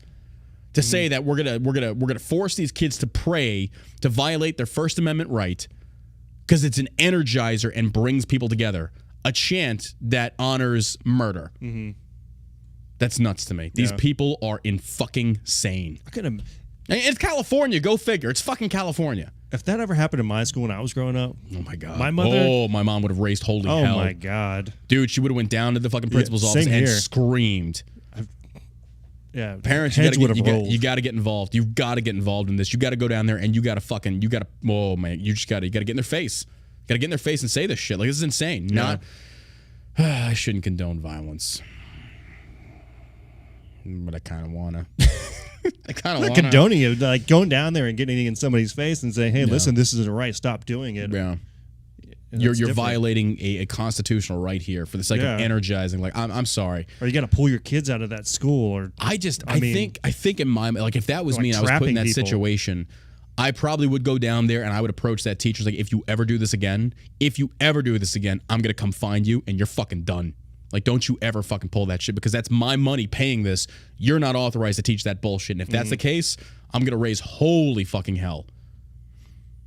The section includes several ethnic studies-oriented chats, proverbs, and affirmations. The document reads, these can be used as energizers to bring the class together, but unity around ethics studies, principles, and values, and to reinvigorate the class following a lesson that may be emotionally taxing or even when student engagement may appear to be low.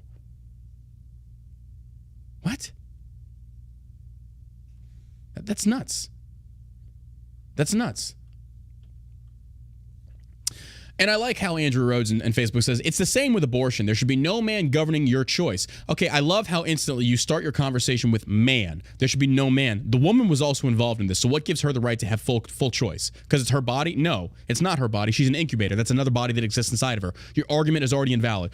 It says, I'm being non-biased due to the argument that it's immoral, as in I'm accountable to man. No. It has nothing to do with religion, because a lot of people are trying to utilize religion to be the archetype of why they're going against this argument. So, it shouldn't be religious principles that stop abortion. Abortion is murder. Yeah. It is murder. Whether you want to say that's religion-based or not, I really don't care. Personally, I don't feel that way because, again, it's murder. You are murdering another living being inside of you. So you keep wanting to use man, like you have to answer to mankind. No, that's the biggest thing that most pro-abortionists or anti-life want to use as their foundation for their argument, saying it's her body, her choice. It's not her body.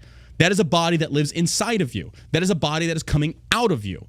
To sit there and try and like defend that position by saying, oh, it's not really life. Well, then why is it if a woman's pregnant and she gets murdered, that dude's charged for double homicide? Explain that to me, because I still don't understand that. There's not just men who are pro-life. Mm-hmm. There's a lot of women, too. Yeah, there's a good portion of women who are pro-life. So it's not men making this. I mean, that's nuts to me. Yeah. But you know what I do love? That once that woman pops that kid out in court, she is 10 times more likely to win against a man. Child custody, all that shit. Women have the upper hand. But you're not going to say anything about that, will you? Nah, you ain't going to touch that one. Nah, let's not go near that. Nah. That one, nah.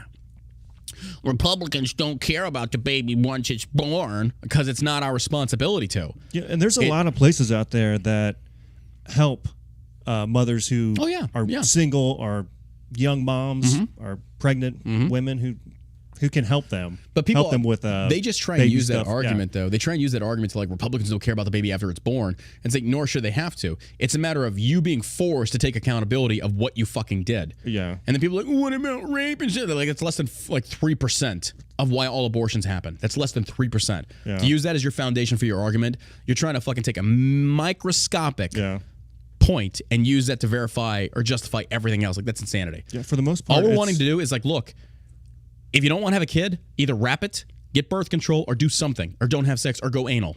One of the two, or three, or four. I mean, and there's adoption. And there's adoption. There's a lot of married couples who can't have children who would love the opportunity. Well, in the same token, they talk about how the adoption process is so fucked up and expensive. That needs to be revamped too. But well, you don't want a kid going to a, I don't know. Oh yeah, poor home. Struggling. No, I'm not saying that. I'm just saying that in general, from what they're paying, people are saying like the wait times, the cost is insane. It's astronomical, and a lot of people can't afford it. Like, and that's the sad part. It's kind of like it'd be the same. And I hate making this comparison because it's very dehumanizing. But let's just use it for case in point. Of you go to an adoption shelter to get a dog. It's pretty cheap. It's like, hey, $50 to get them spayed and neutered so they can't have children, whatever the case may be. It gets them updated on their shots, and the dog is free to go because they say, hey, save dogs, don't buy, adopt. Help save them. Same principles should apply to children, not in the sense that we pay $50 to get them spayed or neutered, but I'm saying in the sense of why are you making it so astronomically unaffordable to adopt this child and therefore give it a better life, but instead you're making it fiscally impossible. It's a real choppy analogy. Yeah, I know, but you get the point that I'm trying to make is that if the goal is to get the children that need adoption to be adopted versus somebody that wants to have a child on their own, so we could do more to help, don't make it so fiscally difficult for them to the point where they have to take out a loan and incur debt just to get a child who's going to put them in even more debt. And if do you think they do it on purpose? I don't know. To make it so difficult that people stop trying, and then I don't know. I really don't know. Because how hard is it to be a foster parent? It's a good question. Because it doesn't seem like it's that difficult. Where you could have one person, a single person, I think, can be a foster parent, and they have 8 kids, 9 kids, and they get a certain amount of money per kid. But then I've seen cases where there's a lot of abuse that comes as a result of that because a lot of these foster care are neglecting these children. How do they become foster parents so easily? Well, I'm sure it goes through the state. There's all kinds of because my mom used to run a daycare, and she used to keep up to like 10 kids at a time. And the process for that, for state inspections, licensing, it's complicated. It's very complicated, but she did it. Yeah. But for foster care, I'd imagine I would hope it would be a little bit more strict. Yeah. I guess you could say. I don't know. It seems like every foster care parent that you hear about, majority of the time, it's not a good story. I don't know. But that's what I'm curious about. Yeah. I just, to me, it's the idea of like, if you're wanting people to be incentivized to adopt a child, don't make it so fiscally difficult. Mm-hmm. Now, I'm not talking about like, and there's a difference in fiscal difficulty versus a process of you going through approval to check out your home, to check out your finances, make sure you can actually support the child financially. All of these, I think that's a vetting process is 100% needed. I'm not saying don't do that. Mm-hmm. I'm saying it should be very strict measures, saying if you want to adopt, you're going to have to provide a lot of proof that you can handle this. But as far as finances, or like to pay in, like saying, hey, to adopt a child, like let me look this up real quick. Let's just see. Let's use the Google machine. Okay, good. You get typed in Google. All right. Yeah, there we go. Vote Joe Biden. Here we go. The average cost to adopt privately goes between $25,000 to $40,000 just in the state of Texas. $25,000 to $40,000 just to adopt. That's average. Where does that money go? To the state? I would imagine it's probably going to. Yeah, it would well, no, I don't know. I don't know. Does insurance cover it? Like it would cover a pregnancy? I sincerely doubt that. Like insurance companies, like, okay, one rider that we're not covering is when you want to adopt. Like, yeah, I don't know. I think that's ridiculous. Like you're going to make these people go into $25,000 to $40,000 to adopt a child. It should be far less than that, and not for the sake of like, hey, we're going to send this child to a poor family. Which, if you can't financially afford a child, don't have a child. It's weird how that concept is applied at that level, where it's like, hey, if you can't afford it, you're not going to have a child. So maybe stop having unprotected sex and shit, and then popping babies out, and then put them on the government dime. Yeah, that seems very expensive. Mm-hmm. It should be. I could agree with some fee. Yeah. Oh, yeah. Well, some fee to an extent. And, there's a comment, GV says, you have to consider if they can't afford to pay the cost, what will make them think they can afford to take care of the child? Okay, well, now hold on. That's a little unfair. We're saying that, say like you got to pay $40,000 to get this child, to adopt this child. Couldn't that $40,000 be better spent on the child in care? Mm-hmm. But now for the family, they have to, and I would say in more cases than not, they have to actually go take out a loan. They have to incur debt. Mm-hmm. There is an interest rate on the loan, so they have to pay more back. That's less money going towards the family and the child, but instead going to the bank. Mm-hmm. Meanwhile, that $40,000, if they actually had it, or they could say, hey, instead of paying us $40,000, you have to show a certain amount in your bank account, and you show cash flow showing that you can fund it. That I could be in support of. Right. To say, like, you have to have $20,000 in your account set aside for this. Now, again, that'd be very difficult to prove that they're actually spending it on the child, but at least they would actually have the money. Versus they take that money, now what do they have? So essentially what you're saying is now, only financially better off families can adopt. We're going to get this figured out by the time we're done today. Oh, my God. I think we're on to something. I think we're really on to something here. Twitch chat. Do we need to ban that Roger Stone guy? Is he being a dick? Like Twitch chat, Roger Stone's tramp stamp. I think you're being a douche. You've been following September 10th. You've been named. Okay. People are like, should we ban him? I'm going to let democracy rule here. Should we ban him, chat? Woodburn already did it. Why is Woodburn banning him? Woodburn should be working. Why is Woodburn banning people in my fucking chat? Oh, it's lunchtime. Never mind. My bad. Carry on. Oh, my God. Oh, Jesus. Thank you, Woodburn. Well, he was banned. I got my employees banning people in the chat. I love it. He has been banned. He's been removed. There you go. All right. Last article for the show. You got to love this, folks. We went really deep in this episode. We went really deep. That's all what over she the said. place. We went all over. That's why I love this. We just go all over the fucking place. CNN Business publishes this, says CNN will no longer publish content on Facebook in Australia. Now, it sounds good. Originally, when I heard this, I took this to Josh. I was like, oh, this is fucking great. Fuck CNN. But when you hear the reasoning why, it's a little different. So let's get into it. Hong Kong CNN Business says, CNN says it will no longer publish content to Facebook in Australia. The decision comes after the country's highest court ruled that, and here it is, the media companies are liable for comments people put under articles on the platform. That is the stupidest fucking thing I have ever seen in my entire life. Do they not know how trolls work on the internet? Mm-hmm. Do they not understand that there's trolls? Trolls are intentionally going to go in there and leave racist posts, dumb posts. So now you're saying that not only are media companies responsible for the content they create, but any types of comments that are in the comments section, they are now responsible for? What? No. The tech platform itself is responsible for those comments, not the journalist. That just blows my mind. Earlier this month, the High Court of... Dude, I am really hating me some Australia as of late. Not the people, the fucking government and the cops. Like, fuck them. And I'll be the first one to say it. The videos I'm seeing surfacing of how Australian police are treating Australian citizens over there, those citizens have every right to grab guns and put bullets in those motherfuckers. They do.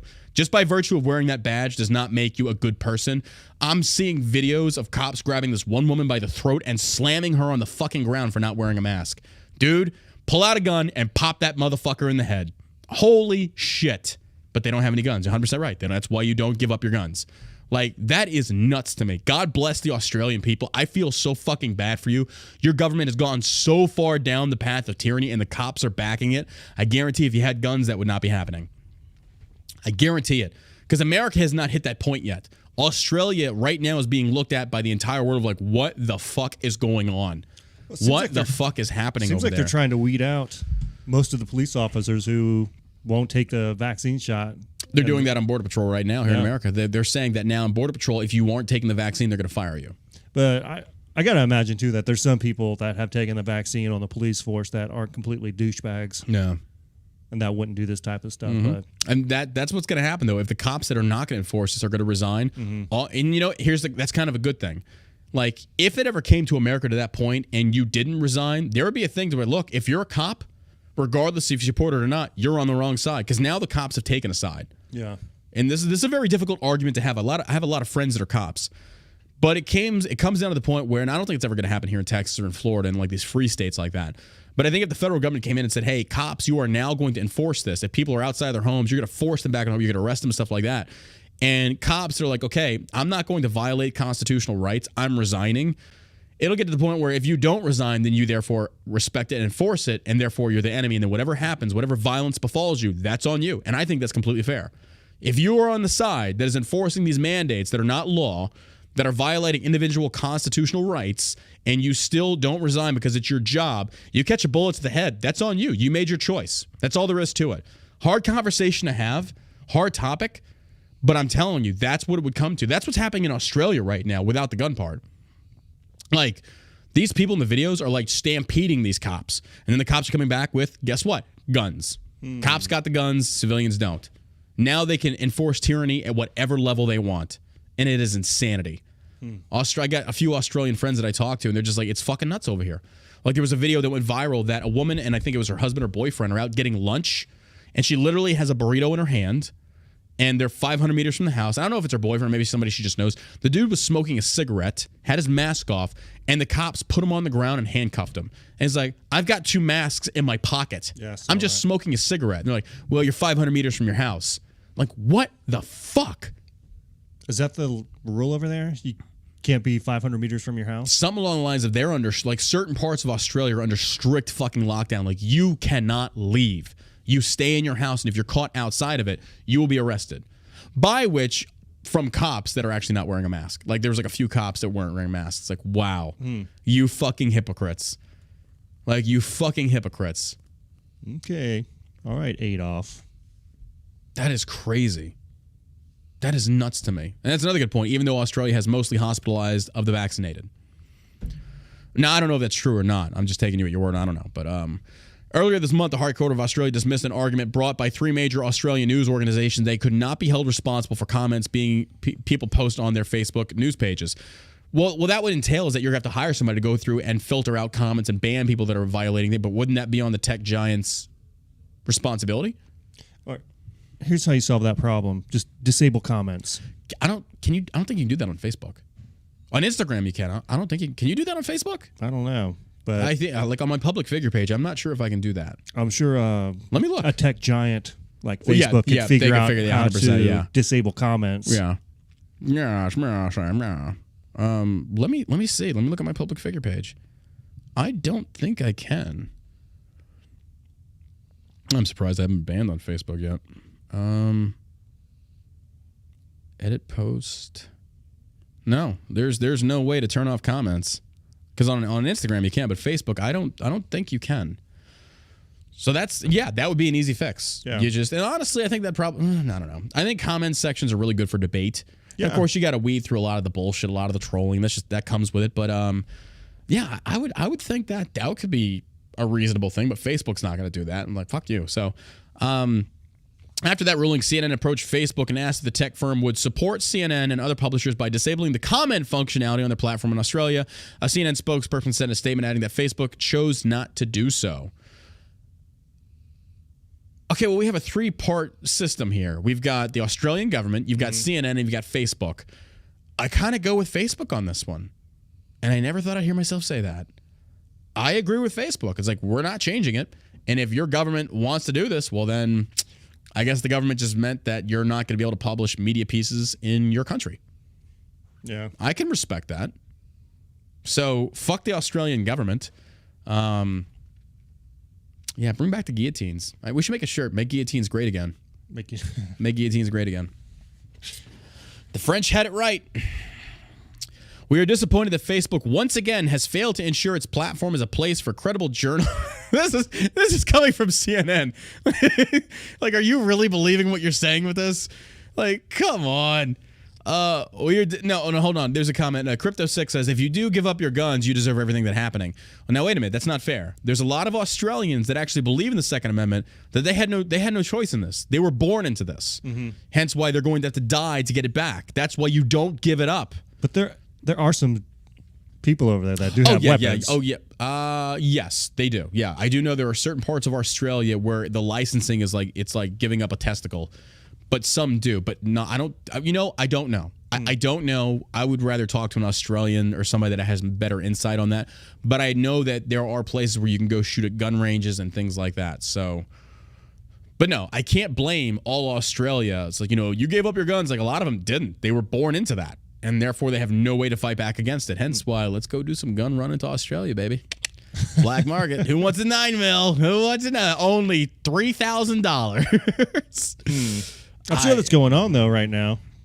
Black market gun sales, yeah. Right? And God bless them. God bless them. Maybe like going over from, I don't know, Philippines. Huh? It's possible. How far is it? If we can get Haitians at our southern border, we can get guns to Australia. I know. Who wants to do some gun running to Australia? I don't know. We are disappointed that Facebook once again has failed to ensure its platform is a place for credible journalism and productive dialogue around current events amongst its users. Productive dialogue. CNN, you're the biggest fucking race baiters there are. Like, stop.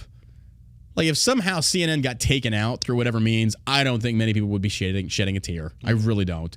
Like, granted, Fox pushes propaganda. CNN pushes propaganda on steroids. Like, you're 10 times worse than Fox. It's amazing they're still around. And it used to be growing up, I actually trusted CNN. Like, CNN was actual journalism to an extent.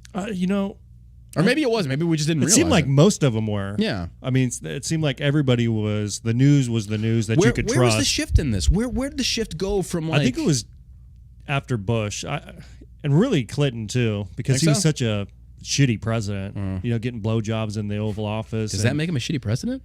I mean, he wasn't a good person. Wait, no, hold on. Based upon what you just said, though, his wife is Hillary. I would much rather get a blowjob from Monica Lewinsky. Yeah, I think they got married out of for necessity? career. Oh, fuck, yes. Absolutely. I think they're still married for careers. Yeah. So, like, Hillary Clinton had to endure international shame from her husband because he's been taking trips with Jeffrey Epstein. Mm-hmm. That guy's such a... She stayed married to him for political purposes, yeah. Yeah. So, but the media kind of covered for him, don't you think, a little bit? Oh, 100%. I think I kind of wonder how, and it just seems to it kept ramping up, and then we saw just at the 2016 election in 2015. That's when it went through the roof. Yeah, it just totally turned into another chapter of I just remember propaganda stuff because nobody knew how to handle Trump. Yeah, there's like first he was good for ratings. Well, clearly Stormy Daniels did several times. I try and think back. It's like, when did the media manipulation really make itself visible in MSM? Because I remember growing up, and maybe it was because I watched Walter mainly local. Cronkite. Yeah, Walter Cronkite. I mean, you had a couple instances. I don't Even know if you Dan remember. Rather wasn't as biased as he is now. Like, Dan Rather is a fucking piece of shit human being. They've Like, probably been doing this all along, but there was a long time ago, and I think it was GMC, where there was some sort of a recall on a vehicle, like catching on fire, the gas tank catching on fire. Well, CBS did I think it was, I want to say it was CBS, but they went through and did this example, and they faked the whole thing. Like, they set it up to make it look like the car exploded and all this other stuff, and they finally got caught, but not a whole lot of people heard about it. And then that was back in the, I don't know, early 80s, mid 80s, something like that. No, so you can probably find it on YouTube right now, but maybe it's been going on to at some level. Yeah. I would assume always. So. Yeah, probably. But I just think I would just say not to the extent that it is now. Yeah, because you had Trump who would just call them out on their bullshit. You know, the one thing I don't understand is when Don Lemon can get up there and say that people that believe Trump won should face consequences. Is that not, in a way, condoning violence? Yeah, that just shows me that these That's people... why I'm to the point now... It's not news, it's propaganda. Now I'm to the point, it's gaslighting. like, why can't we call for violence now? Because they're doing it. They've been doing it. Madonna talked about blowing up the White House. Johnny Depp talked about assassinating the president. Yeah, you know, you had fucking Kathy Griffith, whatever her name is, holding up the decapitated head. Like, these people have been calling for violence and showcasing violence. So if the right does it, suddenly it's the wrong thing to do. But, like, maybe it's time... Actually, I'm not even going to bring that up. I'm not even going to have the conversation live because, again, I'll get banned. I'll have the FBI at my door. But I'm starting to see that I think things are really heating up. And if Biden continues going down this route, I think if he continues trying to push the forced vaccinations, I think there will be a violent revolt, and justifiably so. Yeah. And then the cops are going to have to choose which side they're on. And if you choose the wrong side, be prepared for war. And the other thing I'll say is, like, to the cops, like, if you choose the side that's going to force these unconstitutional lockdowns and shit like that, and there is war, it's not going to be just against you. I can tell you this right now, and you hear me for what you want. It's going to be you, and it's going to be your families. Yeah. It ain't going to be just you, bud. No, it's... When it comes to terrorist activities, we've been fighting these motherfuckers for over 20 years. We know how they work. We know how they operate. And if it comes to terrorism on American soil at the hands of the federal government and officers and things such as that, don't think for 1 second that you or your family is safe. Don't think for 1 second, because now you are no longer American. You are an authoritarian, you're a tyrant, and you deserve the fate. Like Sic Semper Tyrannis. 100%. So to any cop out there that's listening to this, be prepared. Like, pray it doesn't come to that point, but I'm telling you this right now, worst case scenario, that's what it turns into. That's exactly what it turns into. And the cops are going to be the U.S. military in Afghanistan. You're going to be fighting a war, and you're going to be the British Redcoats. You're going to be doing the exact same thing. It's just, be careful with that.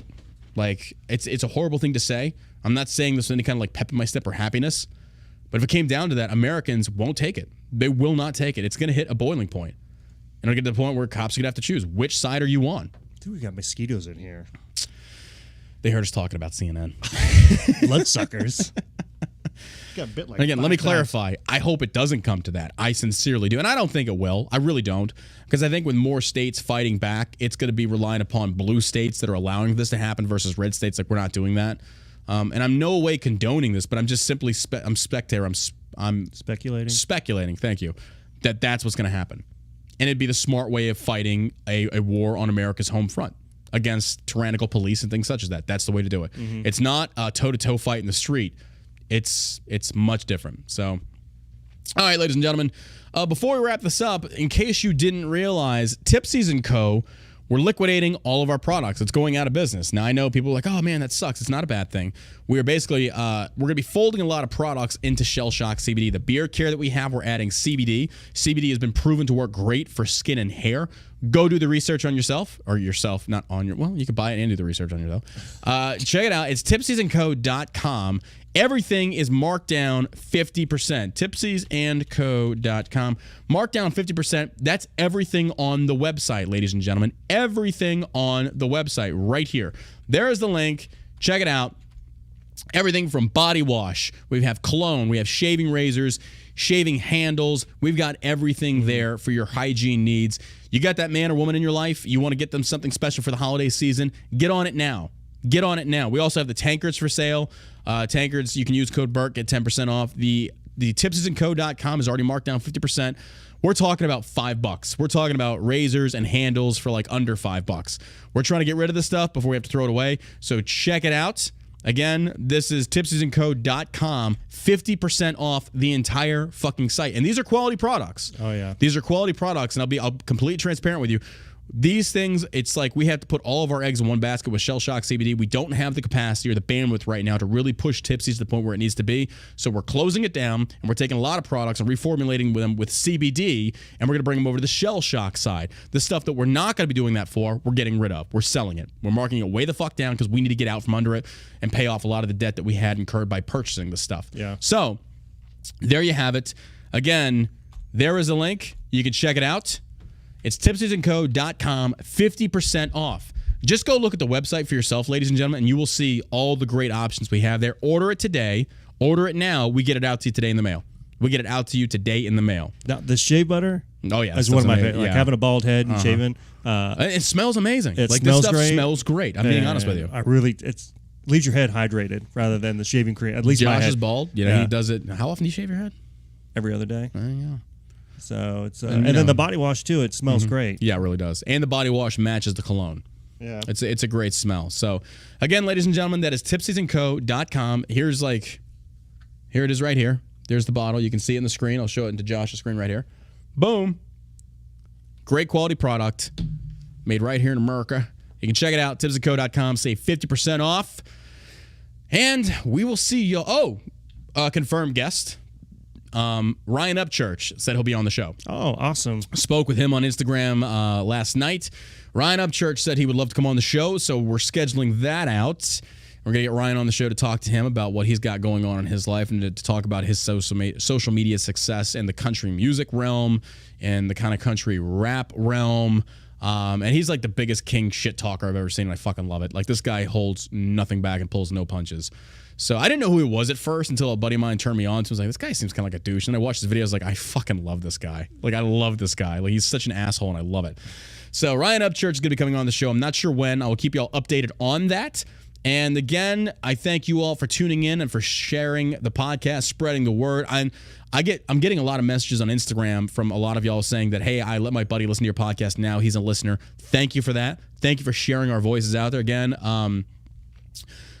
Josh and I are completely independent. We fall under no political umbrella. We both have our own individual beliefs and views, but we're not with Turning Point. We're not with the DNC. We're not with the GOP. We're just doing our own fucking thing, and that's the way we're going to stay, because that way we have no loyalty to any independent political organization. So we have the ability to, and I get this, we have the ability to think for ourselves. Think for ourselves. All right, ladies and gentlemen, I will talk to y'all tomorrow at 10 a.m. CST or around about then. Until